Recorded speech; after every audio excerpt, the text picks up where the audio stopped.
January 2018 Bookkeeping and Accounting na mga post ang sa video legend ji aw di post ma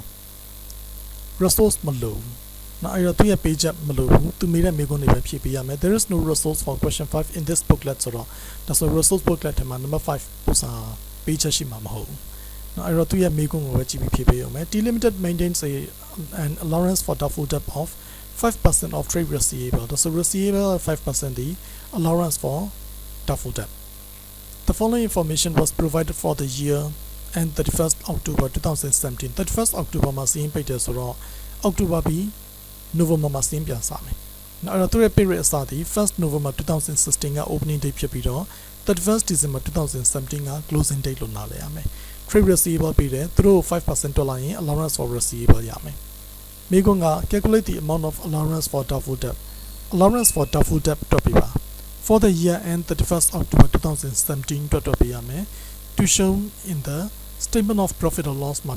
allowance for doubtful debt. Profit or loss statement ma kanan ye. Nadaku statement of financial possession ma kanan ye.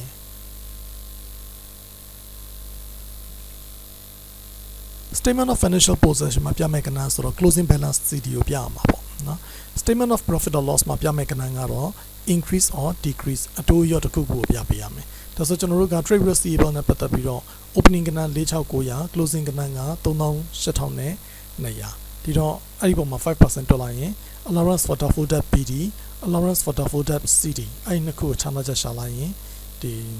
increase or decrease to kubo ya la ma po. Na dito general allowance for doubtful debt di ma ro tu kana na ku ta khai tan nut tha le ဒါပေမဲ့ကျွန်တော်တို့တွေ့တဲ့အခါမှာသေချာစနစ်တကျတွက်စေချင်တယ်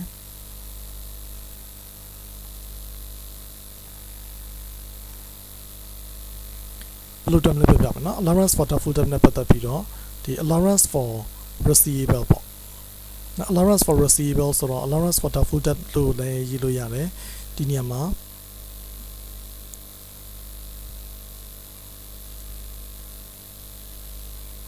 allowance for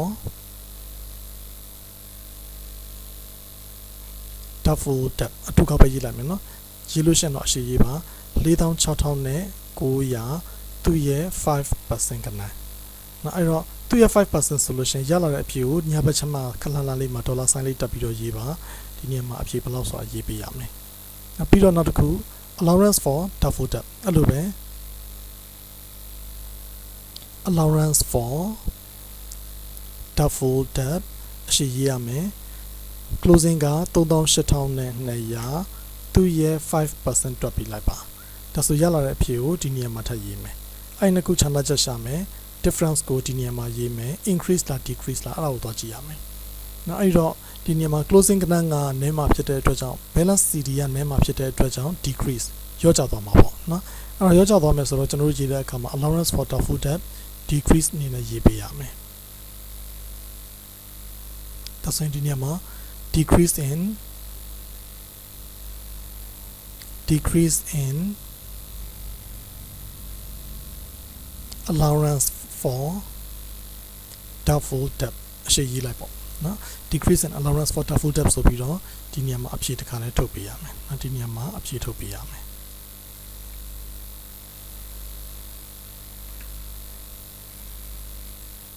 နောက်တစ်ခု statement of financial position မှာပြမယ်ကဏ္ဍကိုပြောပါတယ် statement of financial position မှာပြမယ်ကဏ္ဍဆိုတော့စောစောကကျွန်တော်တို့ရထားတဲ့အဖြေတွေကဒီကဏ္ဍကို statement of financial position မှာပြမယ်လို့သတ်မှတ်ပေးရမယ်။နောက်အဲ့တော့ဒီ statement of financial position ဆိုတဲ့အောက်မှာ allowance for doubtful debt ဆိုပြီးတော့ CD ပေါ့။နောက်ဒီနေရာမှာကောင်းတာလေးတစ်ခုကဘာထပ်ထဲတင်လဲဆိုတော့ဒီနေရာမှာ allowance for doubtful debt တခုတည်းမရေးဘဲနဲ့ allowance for doubtful debt BD ရဲ့ဒီနေရာမှာဆိုရင် CD ရဲ့ဒါလေးထည့်ရေးတယ်။နော်အဲ့တော့ allowance for doubtful debt ကိုမှ balance BD CD ထည့်ရေးလိုက်လို့ရှိရင်ပို့ပြီးတော့ပြည့်စုံသွားတာပေါ့ statement of financial position ဆိုတဲ့ခေါင်းစဉ်အောက်ကကွက်လက်မှာရေးလို့ရှိရင်လည်းဘယ်လောက်ပြမလဲဆိုတော့ဒီနေရာမှာ allowance for doubtful debt အရှိရေးရမယ်ပြီးရင်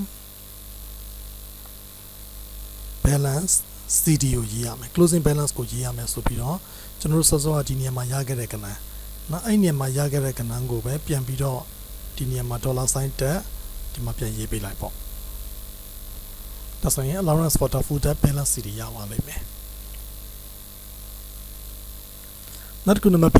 explain the effect on the change in allowance for doubtful debt on profit or loss for the year profit or loss for the year မှာဘယ်လို effect ဖြစ်မလဲ change in allowance for doubtful debt ဒီ statement of profit for the year ဘယ်လိုသက်ရောက်မလဲအခုဒီကိစ္စမှာ allowance for doubtful debt က decrease လျော့ကျသွားတယ်allowance for doubtful debt ဒီ opening ကများပြီး closing ကနည်းတယ်ဆိုတော့ decrease ဖြစ်တယ်လျော့ကျသွားတယ်အဲဒီတော့ profit for the year က increase ဖြစ်လာလိမ့်မယ်ဒါဆိုကျွန်တော်တို့ရေးတဲ့အခါမှာ profit for the year will be increased profit for the year ဒီတိုးလာပါလိမ့်မယ် because the allowance is reduced ဘာကြောင့်လဲဆိုတော့ allowance ကဒီ allowance for receivable ကလျော့ကျသွားတဲ့အတွက်ကြောင့်ဒီအမြတ်ကတိုးလာပါလိမ့်မယ်ပေါ့နံပါတ် C ကိုကြည့်အောင်Number C, identify the section of the statement of financial position where the allowance for doubtful debt will be shown. Allowance for doubtful debtကို statement of financial position ဘယ်နေရာမှာပြမလဲတဲ့နော် current assets မှာပြမှာပေါ့ current assets မှာပြမယ်ဆိုတော့ချက်ချိခတ်ပေးရမယ် current assets မှာပြတဲ့အခါ receivable တွေကနေနှုတ်ပြီးပြရမယ် Identify the double entry ရေးသွင်းပေးရမယ်အဲ့ဒီ double entry ဒီ written off an irrecoverable debt ကိုဒီ written off လုပ်မယ်ဆိုရင်ဘယ်လိုစီးရင်သွင်းပေးရမလဲဒါဆို allowance for doubtful debt account မှာ debit irrecoverable debt ကိုပဲပြလို့ရှိရင်စီးရင်သွင်းမယ်ဆိုလို့ရှိရင် receivable တွေကရော့သွားမှာပေါ့နော်အဲ့တော့ receivable ledger control account မှာ credit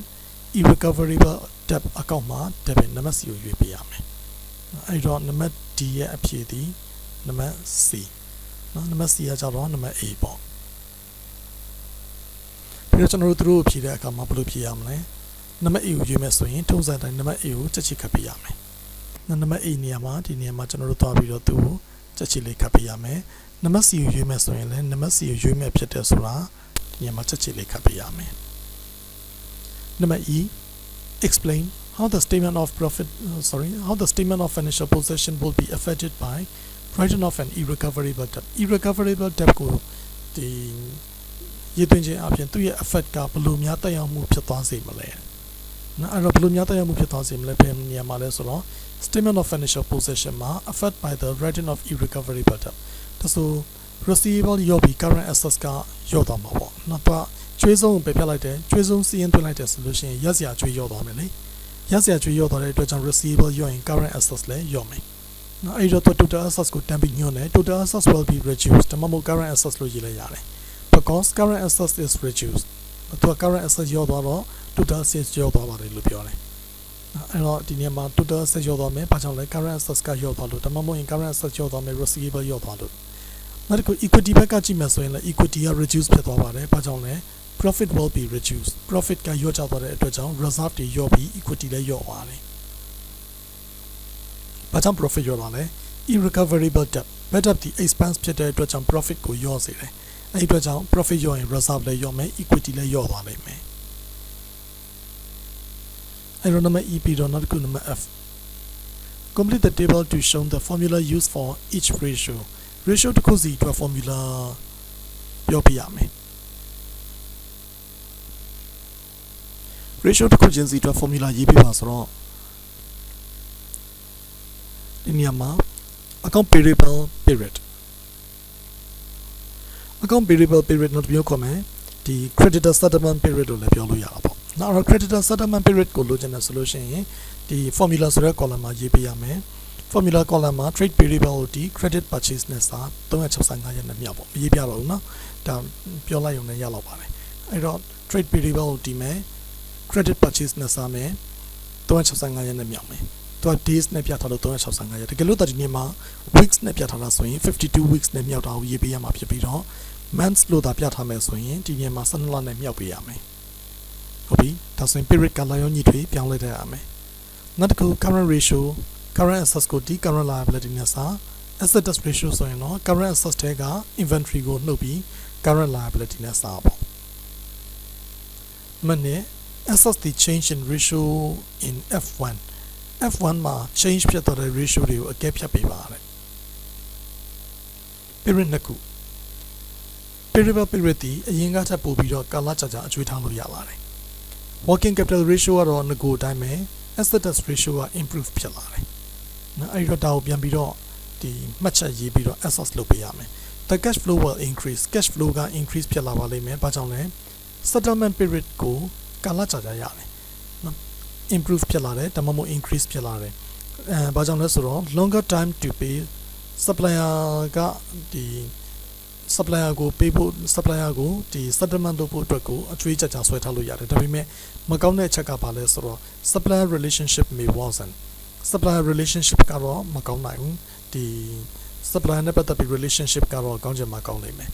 ဘာကြောင့်ဒီနေရာမှာ cash improve ဖြစ်လာတယ်ဆိုတော့ရေးပေးရမယ်ဘာကြောင့် cash improve ဖြစ်တာကိုရေးလဲဆိုတော့ working capital ratio ကနောက်တစ်ခု current ratio current အဓိက asset ratio ပေါ့နော် asset ratio ဒီဒါ inventory မပါတဲ့ asset ratio ဒီတက်လာတယ်နော် inventory မပါတဲ့ asset ratio တက်လာတယ်ဆိုတဲ့အခါမှာကျွန်တော်တို့ကဒီငွေသား improve ဖြစ်လာတယ်ဘာကြောင့်လဲဒီနေရာမှာ settlement period ကိုအရင်ကထပ်တစ်ပတ်လောက်ပို့ပြီးတော့အချိန်ထပ်ယူလိုက်တယ်နော်တစ်ပတ်မကောက်ဘူးနှစ်ပတ်နီးပတ်လောက်အချိန်ထပ်ယူလိုက်တယ်နော်အဲ့ဒီအတွက်ကြောင့် creditor settlement period က longer period ဖြစ်လာတယ် cash flow ကဒီ increase ဖြစ်လာတယ်ဒါပေမဲ့မကောင်းတဲ့အချက်က supplier ကဒီ supplier relationship ကညံ့သွားလိမ့်မယ် The business has the same ability to cover its payable နောက်တစ်ခုကဘာပြောလဲဆိုတော့လုပ်ငန်းတည်တဲ့ဒီ the business has the same ability to cover its payable since the ratio remain unchanged ratio အပြောင်းလဲမရှိတဲ့အတွက်ကြောင့်ဒီ supplier ကိုပေးဆက်နိုင်တဲ့အနေအထားကတော့ the same ability အရင်တိုင်းပဲ to cover its payable ဆိုတာသူပေးရမယ့်အကျွေးတွေကို current liability အကျွေးတွေကိုဖြည့်ရှင်းနိုင်ဖို့အတွက်ကတော့ same ability တူတူပါပဲဘာကြောင့်လဲဒီ ratio မပြောင်း ratio ပြောင်းလဲမရှိဘူး working capital ratio ကိုကြည့်ပြီးပြောလိုက်တာ inventory က increase ဖြစ်လာတယ်ဘာကြောင့်လဲ inventory ကိုထပ်မတွက်လို့ရှိရင် sorry စောစောကျွန်တော်မှားပြီးကြည့်မိတယ်နော် 1.9 မဟုတ်ဘူး 0.9 ဒါဆိုရင်တော့နှစ်ဆလောက်ထပ်ဝက်ရော့ကျသွားတော့ပေါ့နော်အရင်က 1. အခုကျတော့ asset test က 0.9 ကျွန်တော်စောစောဒါ 1.8 လို့မျက်စိနဲ့မြင်သွားတယ် sorry ပါဒီတော့ current ratio ကငကိုတိုင်းအပြောင်းလဲဖြစ်ဒီငကိုတိုင်းအပြောင်းလဲမရှိပေမဲ့ asset test ratio ကျသွားတယ်ဆိုတာဒီ 1.8 ကနေ 0.9 ဖြစ်သွားတယ်ဆိုတာဒီဒီ inventory ကတအားများလာလို့အရင်က inventory မပိုင် 1.8 အခု inventory မပိုင်ရင် 0.9 ဆိုတော့ inventory မပါတဲ့ချင်းတူတူကို ratio ကတအားကျသွားတယ်ဆိုတော့ဒီ inventory က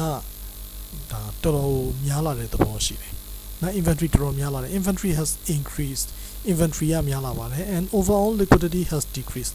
liquidity ကရော့ကျသွားတဲ့အတွက်ကြောင့်ဒါ inventory များလာတယ်လို့ပြောလို့ရပါတယ် they are unable to pay their debts သူတို့ကြွေးကိုကောင်းကောင်းဖြည့်ရှင်းနိုင်မှာမဟုတ်ဘူးစောစောကတော့ working capital ကြည့်လိုက်လို့ရှင်တော့ working capital ratio ဒီ same ability နော်အပြောင်းလဲမရှိဘူးတူနေတယ် to cover its payable အဲ့ဒီအတွက်ကြောင့်သူ payable ကြွေးတွေကိုဖြည့်ရှင်းနိုင်ရရှိပါတယ်ဒါပေမဲ့တိတိစတိုင်းမှာ liquidity ratio လက်တွက်လိုက်တော့ဒါ position ကတော်တော်